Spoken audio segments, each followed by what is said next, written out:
Assalamualaikum warahmatullahi wabarakatuh. Selamat pagi anak-anak. Pada video kali ini, Bapak akan menjelaskan materi pelajaran pendidikan Pancasila bab 1 tentang sejarah kelahiran Pancasila. Silakan simak videonya. Kita mulai dari pembahasan tentang latar sejarah kelahiran Pancasila. Oke, mari kita bahas latar sejarah kelahiran Pancasila. Nilai-nilai Pancasila telah menjadi bagian dari kehidupan masyarakat di wilayah Indonesia sejak zaman dahulu. Oleh karena itu, pemahaman mengenai kehidupan bangsa Indonesia di masa lampau diperlukan sebelum mempelajari sejarah kelahiran Pancasila. Periode sejarah Indonesia. Kehidupan bangsa Indonesia di masa lampau dapat dibagi menjadi beberapa periode, yaitu nomor 1, masa sejarah awal, nomor 2, masa kerajaan Nusantara, nomor 3, masa penjajahan, dan nomor 4, masa kebangkitan nasional. Oke, berikut ini akan dibahas satu persatu periode tersebut. Nah, sekarang kita masuk ke bagian masa sejarah awal. Nilai ketuhanan pada masa sejarah awal. Pada masa prasejarah sebelum abad ketiga Masehi, nilai ketuhanan terlihat pada sarana upacara keagamaan seperti nekara atau gong perunggu yang ditemukan di berbagai tempat, mulai dari Sumatera hingga Alor, Nusa Tenggara Timur. Nilai kemanusiaan dan persatuan pada masa sejarah awal. Nilai kemanusiaan dan persatuan tercermin dari lukisan gua di Wamena, Papua, Leang-Leang, Sulawesi Selatan, dan di pedalaman Kalimantan. Nilai kemanusiaan juga terwujud melalui patung-patung purba di Lembah Bada, Sulawesi Tengah, dan Gunung Dempo, Sumatera Selatan, serta semakin berkembang setelah adanya prasasti batu bertulis. Nilai persatuan, kerakyatan, dan keadilan pada masa sejarah awal. Sekitar abad kelima, berdiri Kerajaan Tarumanegara di Jawa Barat, Kerajaan Kutai di Kalimantan Timur, dan Kerajaan Kalinga di Jawa Tengah. Kerajaan-kerajaan tersebut meninggalkan prasasti batu bertulis yang menunjukkan ketentraman sebagai penanda nilai persatuan, kerakyatan, dan keadilan sosial. Oke, itu tadi adalah pembahasan masa sejarah awal. Sekarang kita lanjutkan ke bagian selanjutnya, yaitu masa kerajaan Nusantara. Perkembangan kerajaan Nusantara. Kemakmuran bangsa Indonesia semakin meningkat pada akhir abad ke-7. Di Sumatera, muncul kerajaan besar Sriwijaya, disusul oleh Wangsa Sanjaya dan Sailendra di Jawa. Kedua kerajaan tersebut, yang dimaksud kedua kerajaan ini adalah kerajaan Wangsa Sanjaya dan Sailendra. Kedua kerajaan tersebut membangun Candi Borobudur sebagai candi umat Buddha terbesar di dunia, serta Candi Prambanan sebagai candi umat Hindu.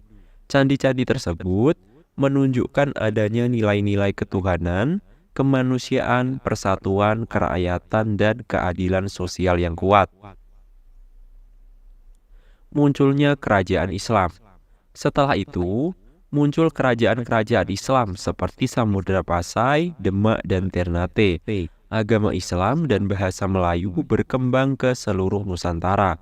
Budayawan W.S. Rendra tahun 1935 sampai 2009 menyebut zaman Demak sebagai zaman Renaissance atau kebangkitan Nusantara. Nilai Pancasila pada masa kerajaan Nusantara. Pada masa kerajaan-kerajaan Nusantara yang sangat makmur tersebut, nilai ketuhanan dan keadilan sosial sangat menonjol, diikuti perkembangan nilai kemanusiaan, persatuan, dan kerakyatan. Oke, sekarang kita lanjutkan ke bagian selanjutnya, kita masuk ke masa penjajahan.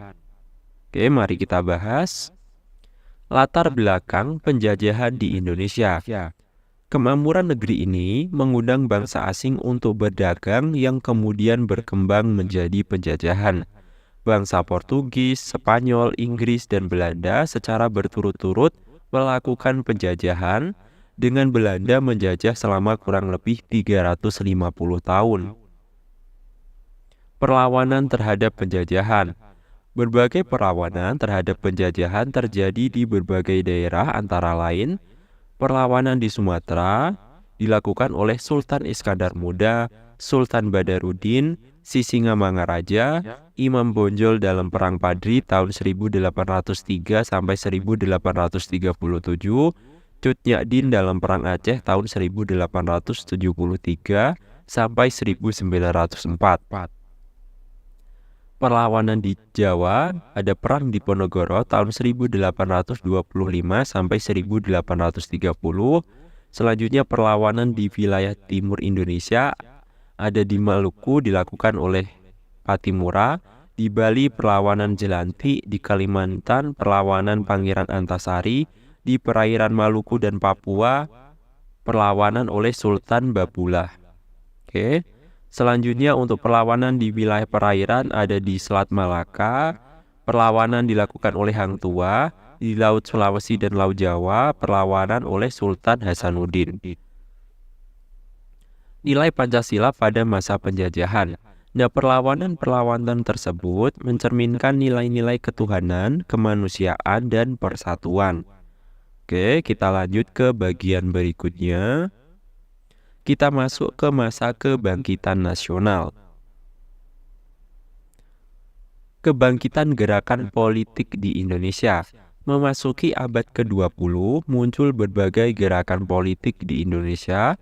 Beberapa gerakan politik yang muncul antara lain, nomor 1 ada Budi Utomo yang diprakarsai oleh Wahidin Sudirohusodo, berdiri pada tanggal 20 Mei 1908. Nomor 2 ada Sarekat Islam yang dipimpin oleh Cokro Aminoto.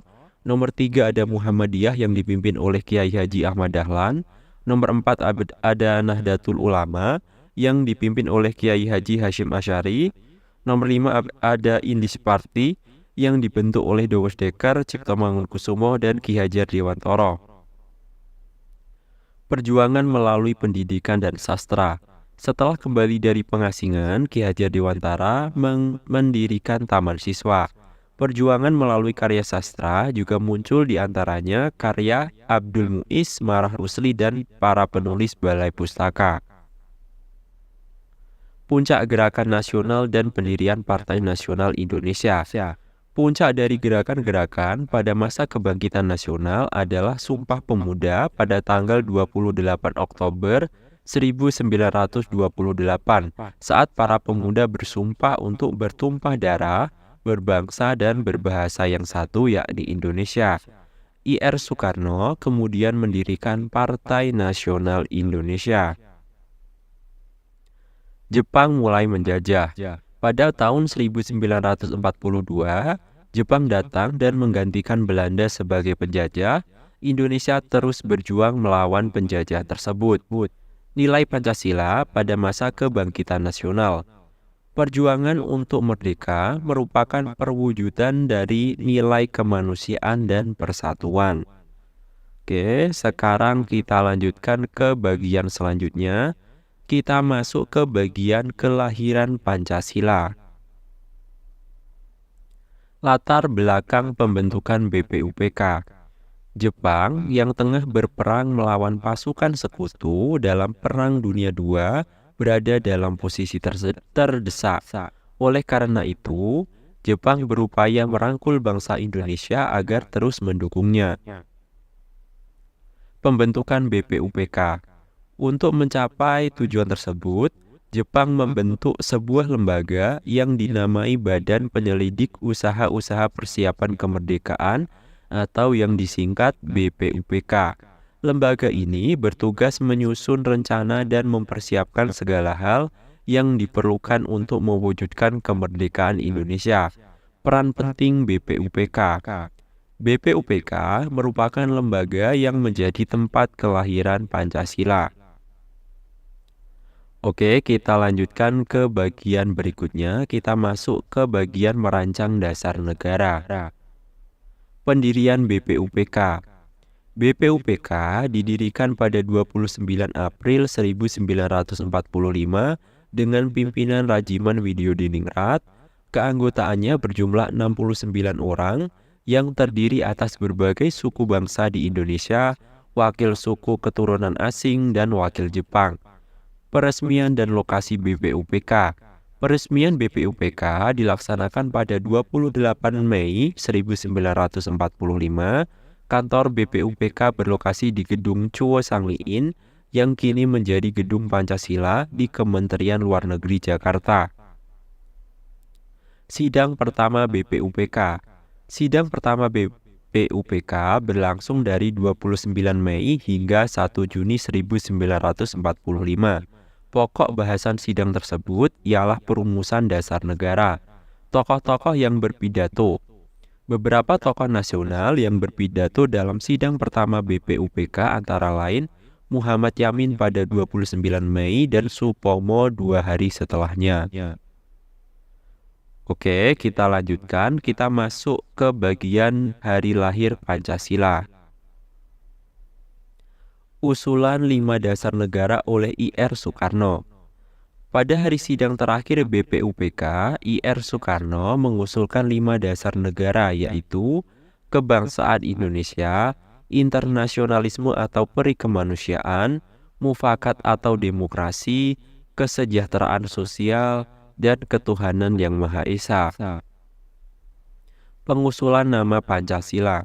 Soekarno juga mengusulkan nama Pancasila untuk dasar negara tersebut.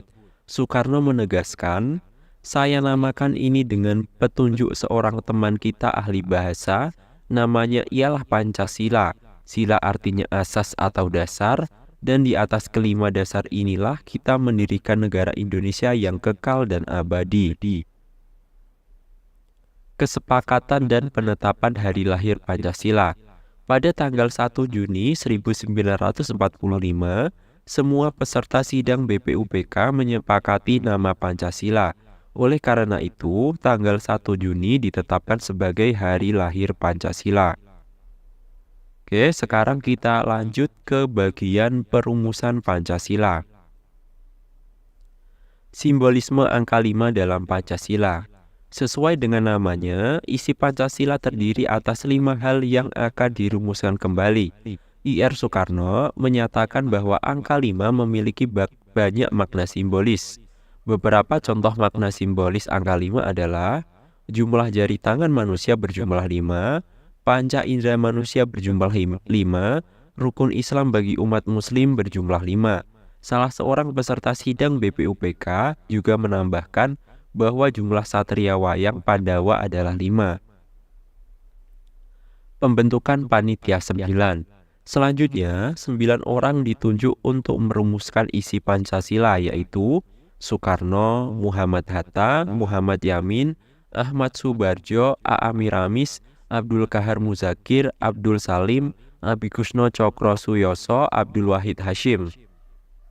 Panitia tersebut dinamakan Panitia 9 karena beranggotakan 9 orang. Soekarno ditunjuk sebagai ketua dan Hatta sebagai wakil ketua. Pada bulan Juni, anggota Panitia 9 melakukan diskusi intensif hingga mencapai rumusan akhir pada tanggal 22 Juni 1945. Oke, sekarang kita masuk ke bagian diskusi perumusan Pancasila. Pandangan berbasis agama. Wahid Hashim dan beberapa anggota berpendapat bahwa negara Indonesia yang akan dibentuk harus berdasarkan agama. Mereka berargumen bahwa tanpa didasarkan pada agama, negara akan mengalami kemunduran karena mengabaikan nilai ketuhanan. Pandangan berbasis kebangsaan. Soekarno-Hatta dan beberapa anggota lain mengemukakan bahwa negara Indonesia sebaiknya tidak berdasarkan keagamaan. Mereka mempertimbangkan bahwa meskipun Indonesia mayoritas beragama Islam, kelompok penganut kebangsaan mengkhawatirkan hal tersebut akan menimbulkan ketidaknyamanan bagi umat agama lain. Kesepakatan akhir. Setelah melalui proses musyawarah, disepakati bahwa Indonesia akan menjadi negara kebangsaan bukan negara agama. Namun, untuk mengakomodasi aspirasi semua pihak, sila ketuhanan ditetapkan sebagai sila pertama dalam Pancasila. Oke, sekarang kita lanjutkan ke Kesepakatan Piagam Jakarta. Musyawarah Panitia 9. Musyawarah Panitia 9 berlangsung hingga malam tanggal 22 Juni 1945. Perubahan urutan usulan I.R. Soekarno. Usulan I.R. Soekarno dirubah urutannya menjadi ketuhanan sebagai sila pertama, kemanusiaan sebagai sila kedua, persatuan yang mencakup kebangsaan sebagai sila ketiga, kerakyatan yang mencakup musyawarah atau demokrasi sebagai sila keempat, keadilan atau kesejahteraan sebagai sila kelima. Rumusan Pancasila yang disepakati. Selanjutnya, semua anggota menyepakati rumusan Pancasila saat itu, yaitu nomor 1, ketuhanan dengan kewajiban menjalankan syariat Islam bagi pemeluk-pemeluknya. Nomor 2, kemanusiaan yang adil dan beradab. Nomor 3, persatuan Indonesia. Nomor 4, kerakyatan yang dipimpin oleh hikmat kebijaksanaan dalam permusyawaratan perwakilan. Dan nomor 5, keadilan sosial bagi seluruh rakyat Indonesia. Penamaan Piagam Jakarta. Rumusan Pancasila yang telah disepakati kemudian dimasukkan ke dalam naskah Muqaddimah. Yamin memberi nama naskah Muqaddimah tersebut sebagai Piagam Jakarta atau Jakarta Charter. Oke, sekarang kita lanjutkan ke bagian berikutnya. Kita masuk ke penetapan Pancasila. Sidang kedua BPUPK. BPUPK mengadakan sidang kedua pada tanggal 10 sampai 14 Juli 1945 di Pejambon, Jakarta. Sidang tersebut membahas rancangan dasar hukum tertulis yang akan dijadikan Undang-Undang Dasar Negara Indonesia yang hendak didirikan. Persetujuan Piagam Jakarta. Seluruh anggota BPUPK menyetujui naskah Piagam Jakarta yang telah disusun untuk dijadikan sebagai bagian pembukaan dari dasar hukum tertulis tersebut. Rumusan Pancasila terdapat di dalam pembukaan tersebut. Pembubaran BPUPK. Setelah menyelesaikan tugasnya, BPUPK dibubarkan. Oke, kita lanjut ke bagian berikutnya. Pancasila dan Proklamasi Kemerdekaan. Peristiwa menjelang Proklamasi Kemerdekaan. Kekuatan Jepang mulai melemah setelah sekutu menjatuhkan bom atom di kota Hiroshima pada tanggal 6 Agustus 1945. Untuk mempertahankan citranya di hadapan Indonesia, pada tanggal 8 Agustus 1945, Jepang menerbangkan Soekarno, Hatta, dan Rajiman ke kota Saigon, Vietnam. Dalam pertemuan tersebut, Jenderal Jepang menyatakan dukungannya terhadap kemerdekaan Indonesia. Jenderal Jepang menyampaikan bahwa Indonesia dapat merdeka setelah tanggal 24 Agustus 1945. Pembentukan PPKI.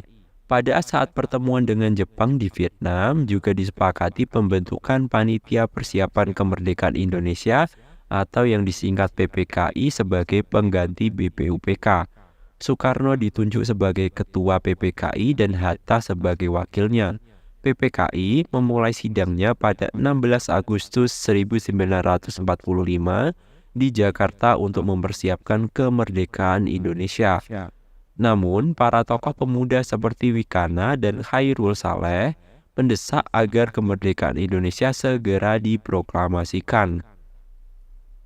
Proklamasi Kemerdekaan. Pada tanggal 17 Agustus 1945, Soekarno-Hatta atas nama seluruh rakyat Indonesia memproklamasikan kemerdekaan Indonesia. Oke, sekarang kita lanjutkan ke bagian berikutnya, penetapan dasar negara. Proses perubahan sila pertama.